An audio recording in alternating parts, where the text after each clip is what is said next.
বিশ্বকবি রবীন্দ্রনাথ ঠাকুরের লেখা রাজপথের কথা। আমি রাজপথ। অহল্যা যেমন মুনির শাপে পাষাণ হইয়া পড়িয়াছিল, আমিও যেন তেমনি কাহার শাপে চিরনিদ্রিত সুদীর্ঘ অজগর সর্পের ন্যায় অরণ্য পর্বতের মধ্য দিয়া বক্ষশ্রেণীর ছায়া দিয়া সুবিস্তীর্ণ প্রান্তরের বক্ষের উপর দিয়া দেশ দেশান্তর বেষ্টন করিয়া বহুদিন ধরিয়া জড়শয়নে শয়ান রহিয়াছি। অসীম ধৈর্যের সহিত ধুলায় লুটাইয়া শাপান্তকালের জন্য প্রতীক্ষা করিয়াছি। আমি চিরদিন স্থির অবিচল, চিরদিন একইভাবে শুইয়া আছি, কিন্তু তবু আমার এক মুহূর্তের জন্য বিশ্রাম নাই। এতটুকু বিশ্রাম নাই যে আমার এই কঠিন শুকনো শয্যার উপরে একটিমাত্র কচি স্নিগ্ধ শ্যামল ঘাস উঠাইতে পারি। এতটুকু সময় নাই যে আমার শিয়রের কাছে অতি ক্ষুদ্র একটি নীল বর্ণের বনফুল ফুটাইতে পারি। কথা কইতে পারি না, অথচ অন্ধভাবে সকলই অনুভব করিতেছি। রাত্রি দিন পদশব্দ, কেবলই পদশব্দ। আমার এই গভীর জড়নিদ্রার মধ্যে লক্ষ লক্ষ চরণের শব্দ অহর্নিশ দুঃশব্দের ন্যায় আবর্তিত হইতেছে। আমি চরণের স্পর্শে হৃদয় পাঠ করিতে পারি। আমি বুঝিতে পারি কে গৃহে যাইতেছে, কে বিদেশে যাইতেছে, কে কাজে যাইতেছে, কে বিশ্রামে যাইতেছে, কে উৎসবে যাইতেছে, কে শ্মশানে যাইতেছে। যাহার সুখের সংসার আছে, স্নেহের ছায়া আছে, সে প্রতি পদক্ষেপে সুখের ছবি আঁকিয়া চলে।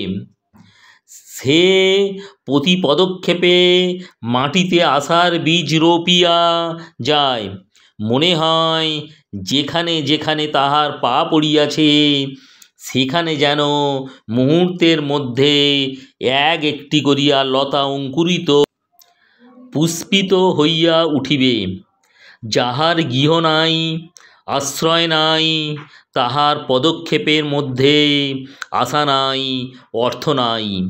তাহার পদক্ষেপের দক্ষিণ নাই, বাম নাহ। তাহার চরণ যেন বলিতে থাকে, আমি চলি বা কেন, থামি বা কেন। তাহার পদক্ষেপে আমার শুকনো ধূলি যেন আরও শুকাইয়া যায়। পৃথিবীর কোনো কাহিনী আমি সম্পূর্ণ শুনিতে পাই না। আজ শত শত বৎসর ধরিয়া আমি কত লক্ষ লোকের কত হাসি, কত গান, কত কথা শুনিয়া আসিতেছি, কিন্তু কেবল খানিকটা মাত্র শুনিতে পাই।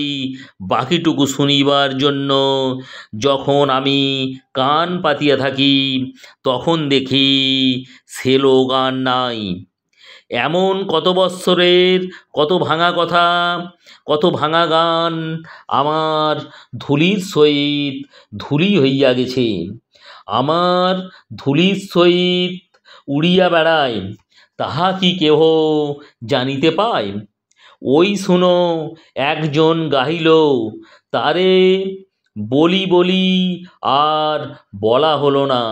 আহা, একটু দাঁড়াও, গানটা শেষ করিয়া যাও। সব কথাটা শুনি।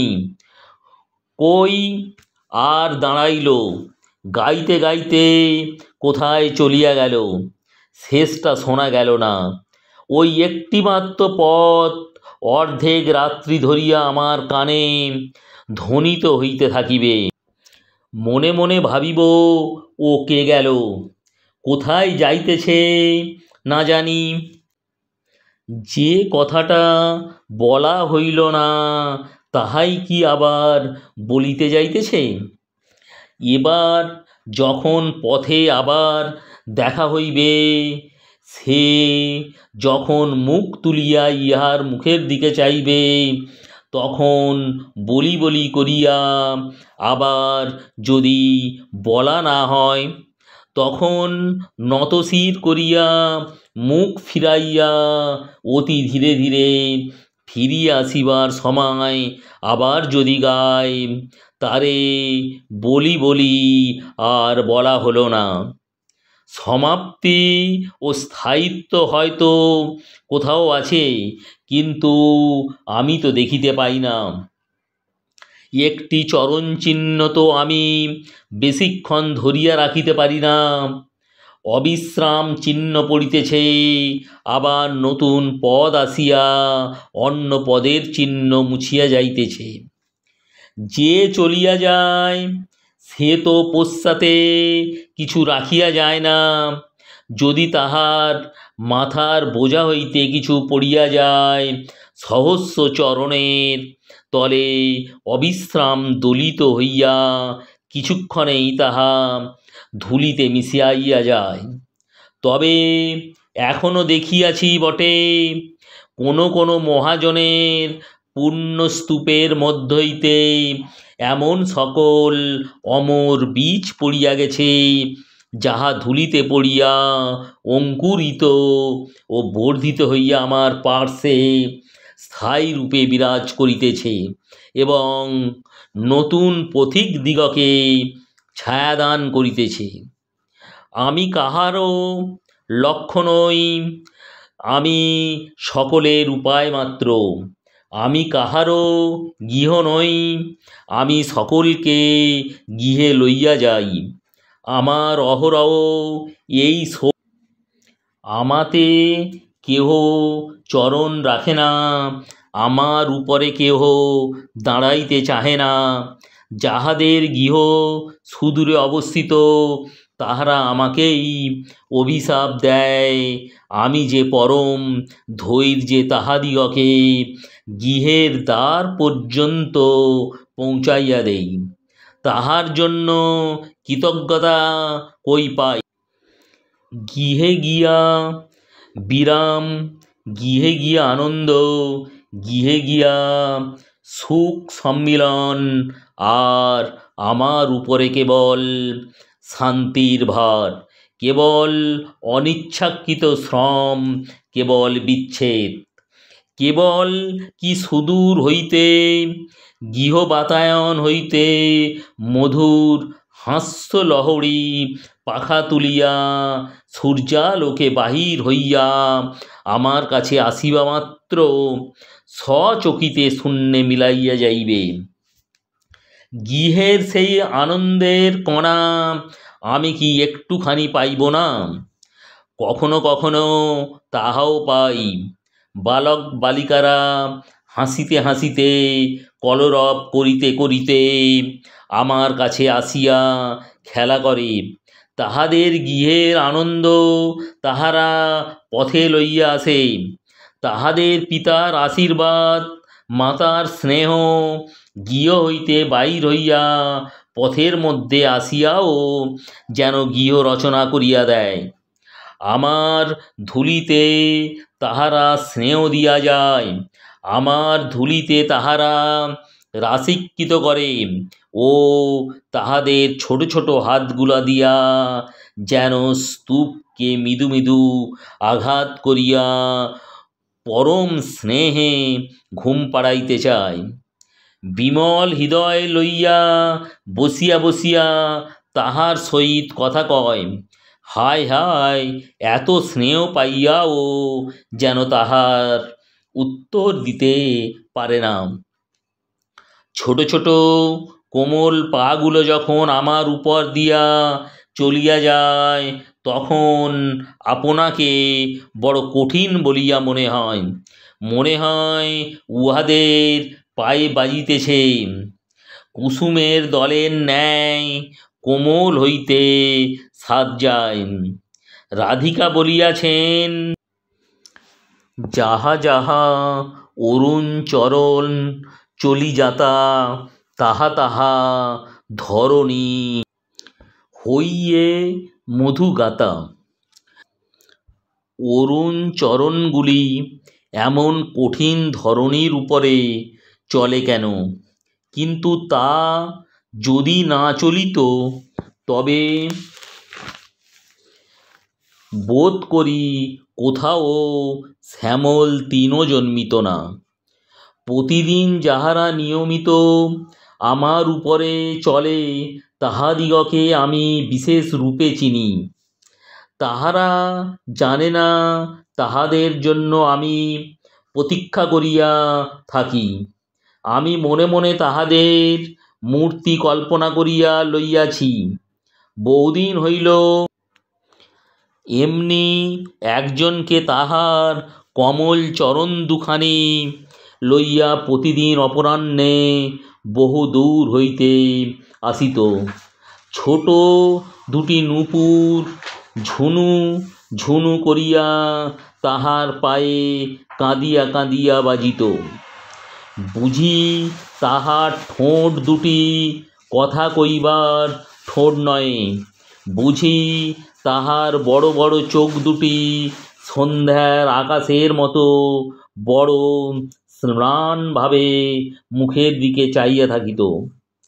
যেখানে ওই বাঁধানো বট গাছের বাম দিকে আমার একটি শাখা লোকালয়ের দিকে চলিয়া গেছে, সেখানে সে শান্ত দেহে গাছের তলায় চুপ করিয়া দাঁড়াইয়া থাকিত। আর একজন কে দিনের কাজ সমাপন করিয়া অন্য মনে গান গাইতে গাইতে সেই সময়ে লোকালয়ের দিকে চলিয়া যাইত। সে বোধ করি কোনো দিকে চাহিত না, কোনোখানে দাঁড়াইত না, হয়তো বা আকাশের তারার দিকে চাহিত। তাহার গৃহের দ্বারে গিয়া পূরবী গান সমাপ্ত করিত।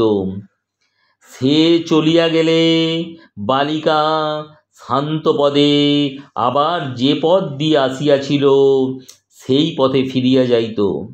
বালিকা যখন ফিরিত তখন জানিতাম অন্ধকার হইয়া আসিয়াছে।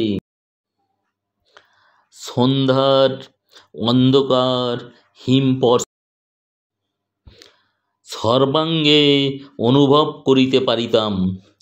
তখন গোধূলির কাকের ডাক একেবারে থামিয়া যাইত। পথিকেরা আর কেহ বড় চলিত না। সন্ধ্যার বাতাসে থাকিয়া থাকিয়া বাঁশবন ঝরঝর ঝরঝর শব্দ করিয়া উঠিত। এমন কতদিন, এমন প্রতিদিন। সে ধীরে ধীরে আসিত, ধীরে ধীরে যাইত। একদিন ফাল্গুন মাসের শেষাশেষি অপরাহ্নে যখন বিস্তর আম্র মুকুলের কেশর বাতাসে ঝরিয়া পড়িতেছে, তখন আর একজন যে আসে সে আর আসিল না।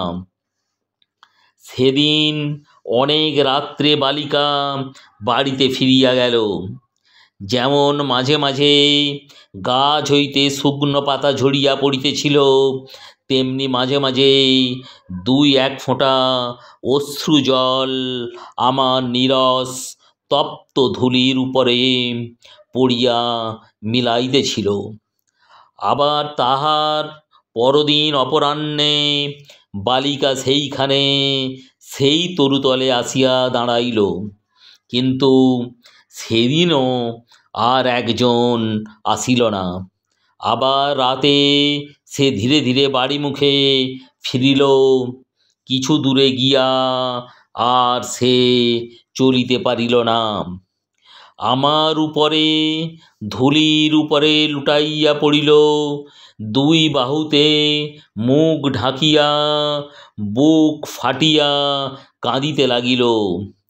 কে গা মা, আমি এই বিজন রাত্রে আমার বক্ষেও কি কেহ আশ্রয় লইতে আসে? তুই যাহার কাজ হইতে ফিরিয়া আসিলি সে কি আমার চেয়েও কঠিন। তুই যাহাকে ডাকিয়া সাড়া পাইলি না সে কি আমার চেয়েও মুখ। তুই যাহার মুখের পানে চাহিলি সে কি আমার চেয়েও অন্ধ। বালিকা উঠিল, দাঁড়াইল, চোখ মুছিল, পথ ছাড়িয়া পার্শ্ববর্তী বনের মধ্যে চলিয়া গেল। হয়তো সে গৃহে ফিরিয়া গেল, হয়তো এখনও যে প্রতিদিন শান্ত মুখে গৃহের কাজ করে, হয়তো সে কাহাকেও কোনো দুঃখের কথা বলে না, কেবল এক দিন সন্ধ্যাবেলায় গৃহের অঙ্গনে চাঁদের আলোতে পা ছড়াইয়া বসিয়া থাকে। কেহ ডাকিলেই আবার তখনই চমকিয়া উঠিয়া ঘরে চলিয়া যায়। কিন্তু তাহার পরদিন হইতে আজ পর্যন্ত আমি আর তাহার চরণ স্পর্শ অনুভব করি নাই। এমন কত পদশব্দ নীরব হইয়া গেছে, আমি কি এত মনে করিয়া রাখিতে পারি। কেবল সেই পায়ের করুণ নূপুর ধ্বনি এখনো মাঝে মাঝে মনে পড়ে। কিন্তু আমার কি আর একদণ্ড শোক করিবার অবসর আছে। শোক কাহার জন্য করিব। এমন কত আসে, কত যায়। কি প্রখর রৌদ্র, হুহু একবার নিঃশ্বাস ফেলিতেছি, আর তপ্ত ধূলা সুনীল আকাশ ধূসর করিয়া উড়িয়া যাইতেছে। ধনী দরিদ্র, সুখী দুঃখী, জরা যৌবন, হাসি কান্না, জন্ম মৃত্যু সমস্তই আমার উপর দিয়া একই নিঃশ্বাসে ধূলির স্রোতের মতো উড়িয়া চলিয়াছে। এজন্য পথের হাসিও নাই, কান্নাও নাই। গৃহই অতীতের জন্য শোক করে, বর্তমানের জন্য ভাবে, ভবিষ্যতের আশাপথ চাইয়া থাকে। কিন্তু পথ কি বর্তমান নিমেষের শত সহস্র নতুন অভাগ্যগতকে লইয়া ব্যস্ত। এমন স্থানে নিজের পদগৌরবের প্রতি বিশ্বাস করিয়া অত্যন্ত সদর্পে পদক্ষেপ করিয়া কে নিজের চিরচরণচিহ্ন রাখিয়া যাইতে প্রয়াস পাইতেছে। এখানকার বাতাসে যে দীর্ঘশ্বাস ফেলিয়া যাইতেছে, তুমি চলিয়া গেলে কি তাহারা তোমার পশ্চাতে পড়িয়া তোমার জন্য বিলাপ করিতে থাকিবে। নতুন অতিথিদের চোখে অশ্রু আকর্ষণ করিয়া আনিবে।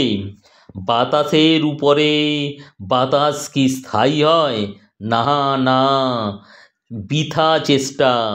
আমি কিছুই পড়িয়া থাকিতে দিই না, হাসিও না, কান্নাও না, আমি কেবল পড়িয়া আছি।